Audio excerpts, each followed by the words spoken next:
Atenção à história dessas três pessoas. Solana é uma mulher de 31 anos que tem transtorno bipolar e atualmente está seriamente depressivo. Não sabe o que fazer com um grave problema que já vem enfrentando há muito tempo. Render é um homem de 22 anos que tem TDAH e está gravemente preocupado com as consequências de uma arriscada escolha que tomou semanas atrás. E Aptos, um homem de 41 anos que tem autismo e está intensamente estressado com uma certa insistência dos filhos que, nas palavras dele, estão enchendo o saco. E se eu te disser que os problemas que estão afetando essas mesmas pessoas fazem parte de um tema comum, de um mesmo grupo de problemas? Você consegue imaginar do que eu estou falando? Nesse vídeo é isso que eu vou te mostrar.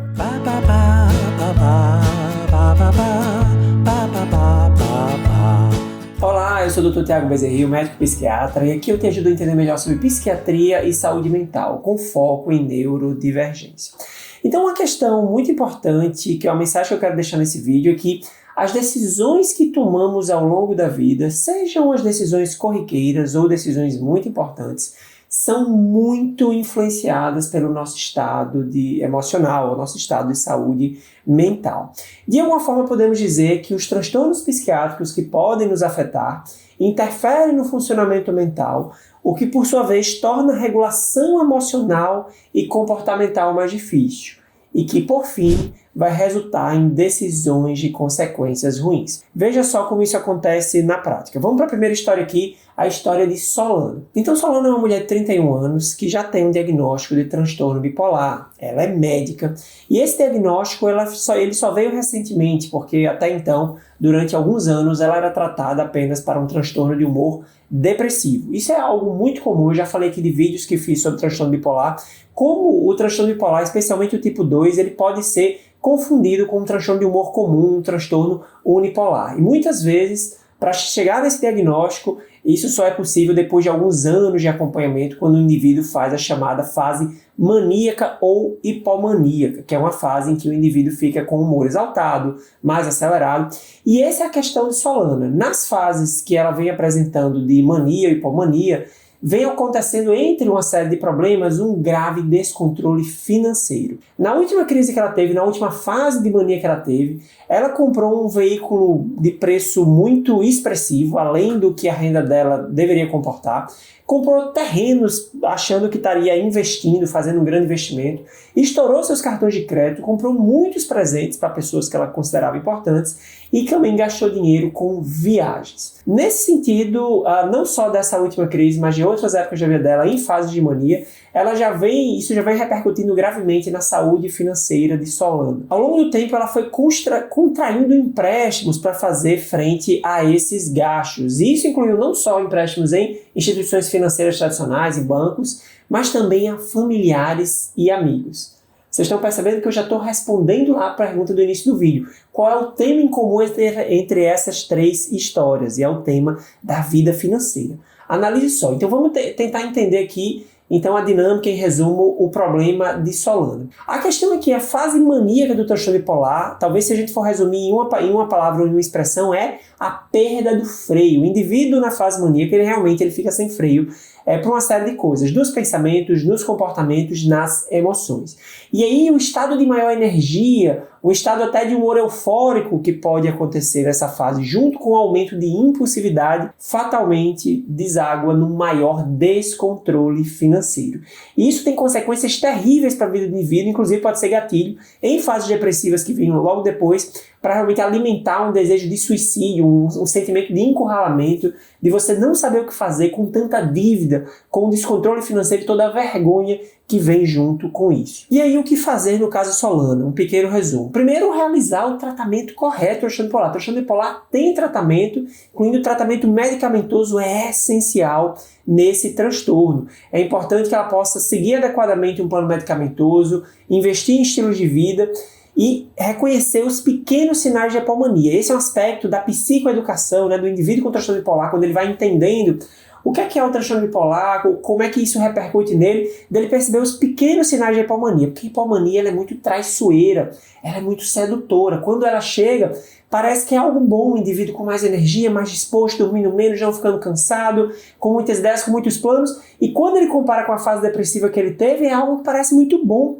compensando uma fase depressiva anterior. Mas, como eu disse agora há pouco, ela é traiçoeira, começa devagar, vai intensificando e os prejuízos vão ficando no meio do caminho. Mas além de tratar corretamente e compreender os sinais da hipomania, do transtorno bipolar, Solana também precisa sim de educação financeira, porque assim, os próprios, mesmo quando ela está fora da fase da mania, de alguma forma ela tem dificuldade de fazer uma boa organização e de tomar algumas medidas preventivas para quando a mania chegar, se ela chegar ainda, novamente a meta é que ela não chegue, ela possa fazer frente aí, ter algumas estratégias de segurança para não sucumbir aí diante desse descontrole financeiro terrível que vem acometendo a vida de Solano. Agora vamos para a história de Render. Compare aqui qual é a problemática de Render. Ele tem 22 anos, tem um diagnóstico TDAH.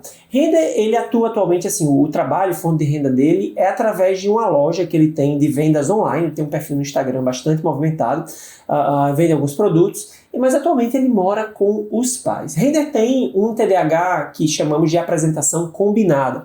Já falei aqui muitas vezes quando falo TDAH, o TDAH existe uma apresentação, uma espécie de subtipo em que predominam sintomas de desatenção, desorganização, dificuldades com foco, concentração, planejamento, e um TDAH que predominam sintomas de hiperatividade e impulsividade. Temos um terceiro TDAH, terceiro tipo ou apresentação do TDAH, que é a mistura de tudo isso.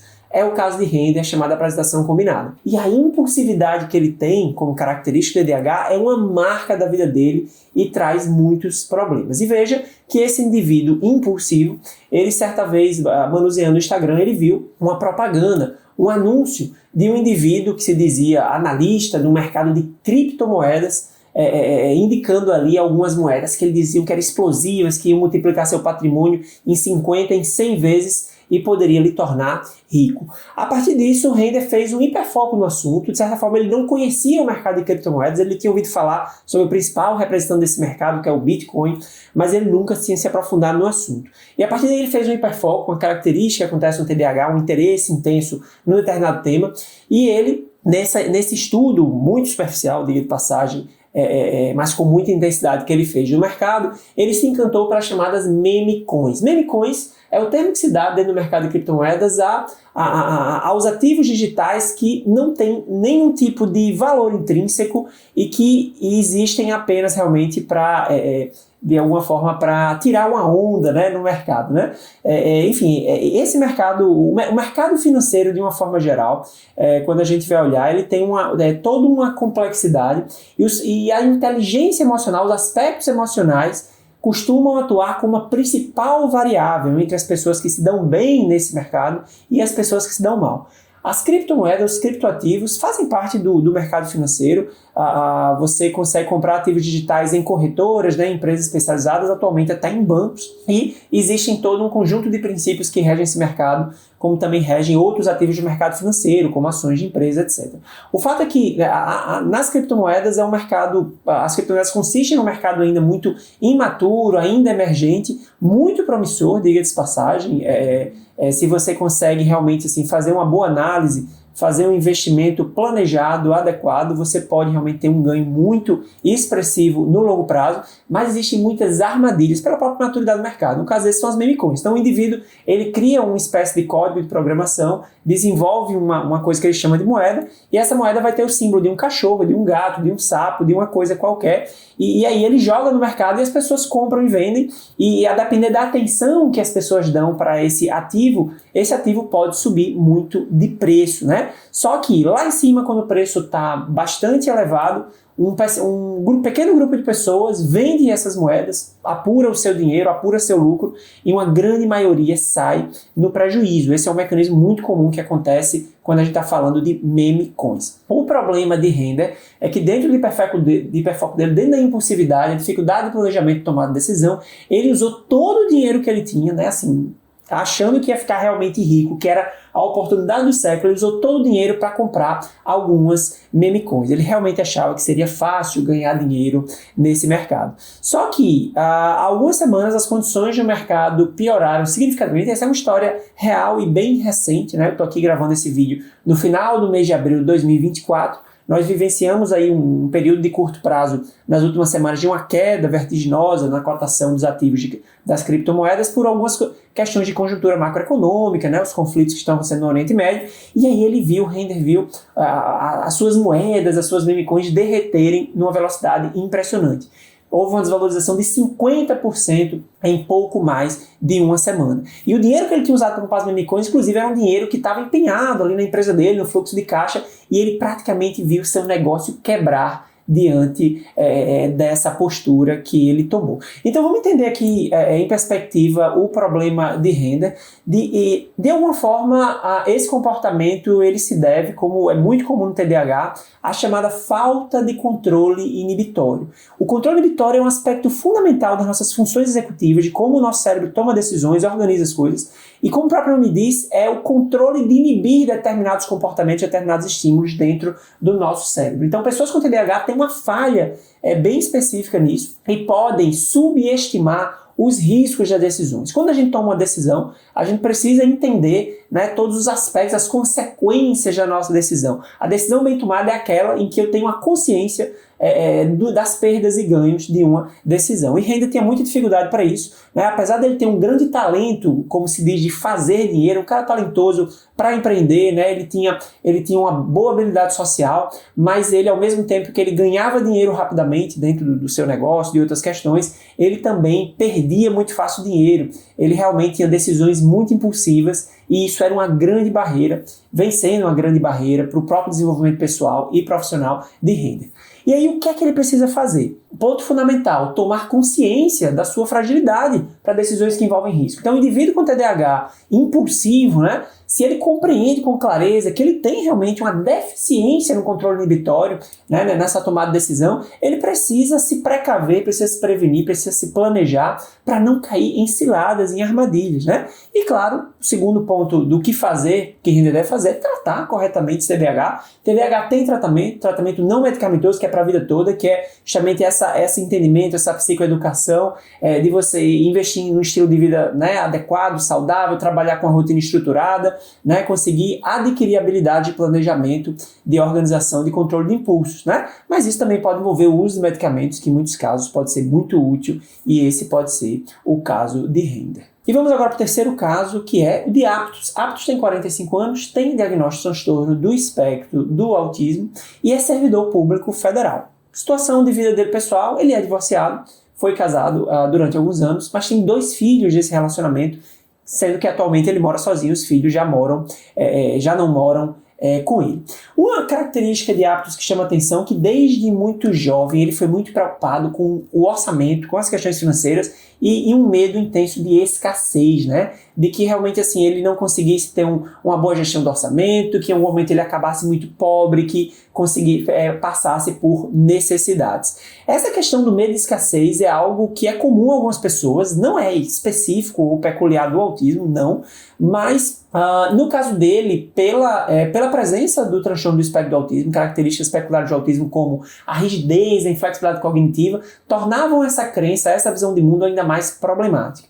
Então, Aptos ele desenvolveu planilhas detalhadas, né, para fazer controle de orçamento e tinha metas agressivas desde muito jovem de guardar um percentual significativo do seu salário numa espécie, né, de reserva financeira, mesmo que isso custasse inclusive um pouco da sua qualidade de vida. E esse patrimônio financeiro que ele foi adquirindo ao longo da vida, né, na idade que ele está, 45 anos, com a renda que ele tem, é um patrimônio muito significativo. Mas Aptos sempre foi muito preocupado com segurança e de alguma forma ele nunca conseguiu fazer um estudo mais detalhado de como ele podia rentabilizar esse patrimônio financeiro dele. Inclusive as questões financeiras sempre geravam muito conflito na vida de Aptos com outras pessoas, né? Por exemplo, a separação dele, o divórcio, veio muito nesse contexto da esposa se aborrecer, se estressar aí diante dessa postura muito de supervalorização da economia, do orçamento, né? E ele realmente olhava pouco para a saúde e para a qualidade de vida e sempre pensando em guardar, em economizar, né? Sempre com medo muito intenso. Então, Aptos era uma pessoa que 100% do patrimônio financeiro dele ele investia numa coisa chamada poupança aqui no Brasil. A poupança, vamos lembrar já, há mais de 10 anos, né, por aí, por volta desse período, houve uma mudança nas regras da poupança, colocadas ali pelo Banco Central à época, que modificou completamente a forma como a poupança remunera o dinheiro que está lá. Né? Dentro da cultura brasileira e de muitos países, assim, esse tipo de investimento de poupança ele sempre foi muito propagado como realmente um investimento seguro, lugar para você guardar o seu dinheiro, o seu patrimônio financeiro, mas já, principalmente desde essa época, já não é um investimento válido, né? Porque assim, nas regras de remuneração atuais, se você deixa seu dinheiro na poupança, você está perdendo para a inflação, ou seja, você está literalmente perdendo dinheiro. No mercado financeiro hoje, pensando mesmo em produtos seguros de renda fixa, nós temos produtos tão seguros quanto a poupança, mas que realmente têm um rendimento melhor e por isso é importante que as pessoas possam estar estudando, né? E de certa forma entendendo que a poupança não é mais lugar de guardar patrimônio. Mas Aptos, de fato, ele guardava lá 100% do seu dinheiro na poupança e isso estava gerando algum estresse também com seus filhos, né? Seus filhos levemente estudiosos de mercado financeiro, assim, advertiam o pai, né? Que ele não deveria guardar tanto dinheiro na poupança, que talvez se ele montasse uma carteira de investimentos ali um pouco mais sofisticada, né? Tirasse esse dinheiro da poupança, né? Mesmo usando a maior parte em renda fixa, que é tão seguro quanto a poupança, ele poderia até se preocupar menos com dinheiro, porque esse patrimônio ele estaria sendo rentabilizado, né? E não estaria tão preocupado em guardar, em acumular de forma ainda tão agressiva na idade que ele tem e no nível de vida que ele está. Então vamos entender aqui o problema em perspectiva, o problema de hábitos, que assim, como eu comentei agora um pouco antes, que assim, a rigidez de hábitos, assim, a rigidez é uma marca do autismo de forma geral, em hábitos isso era bem forte, a inflexibilidade cognitiva acabava junto com algumas outras questões dele, acabava gerando decisões que parecem não ser muito racionais ou até exageradas, né? Esse hiperfoco em poupar, em economizar e não conseguir investir na sua qualidade de vida e até mesmo tomando decisões equivocadas em termos da forma como investir esse dinheiro. E aí o que a Aptos precisa fazer? Destacar 3 pontos aqui. Primeiro que uma consciência que todos nós devemos ter num caso como esse é que sim, pode ser muito difícil mudar esse comportamento, porque primeiro que para Aptos, assim, ele não consegue ter clareza, não consegue enxergar o quanto esse comportamento ele pode ser prejudicial na vida dele, na vida das pessoas, né? E até pela idade que ele já tem, pela própria rigidez dele, pode ser difícil fazer uma mudança ampla nesse comportamento, né?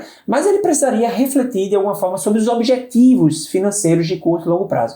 Quando estamos falando de dinheiro, né, de finanças, de orçamento, é muito importante que a gente tenha clareza qual é o sentido disso na nossa vida. Assim, qual é o meu objetivo? Qual é a minha relação com o dinheiro? O que é que eu espero da minha vida no curto prazo, daqui a 5 anos, daqui a 10 anos, onde eu quero chegar? E muitos de nós realmente não conseguimos fazer essa reflexão porque vivemos de alguma forma ali buscando nossa renda, nosso dinheiro e aí sempre com metas muito imediatistas, né? Dificuldade de pensar em longo prazo e de entender a função do dinheiro na nossa vida, né? E algo que a Aptos precisa fazer, até que tem um impacto psicológico, é realmente conseguir melhorar a eficiência dessa gestão financeira no sentido de como ele investe esse dinheiro. Ele precisa sair da poupança, conseguir aí pelo menos ir para uma renda fixa que rentabilize melhor. Isso pode dar, de certa forma, um conforto melhor para ele dentro desse contexto. E assim chegamos ao final do vídeo de hoje, em que eu te contei a história de 3 pessoas com diferentes diagnósticos, mas que passam por problemas parecidos no sentido de envolverem o tema das finanças, o tema da gestão financeira. Se você gostou do conteúdo, não esquece de se inscrever no canal para acompanhar os próximos vídeos e você pode deixar aqui algum comentário sobre alguma dúvida ou algum relato, né, de algum caso parecido que você conheça ou até mesmo da sua própria história. Até o próximo vídeo.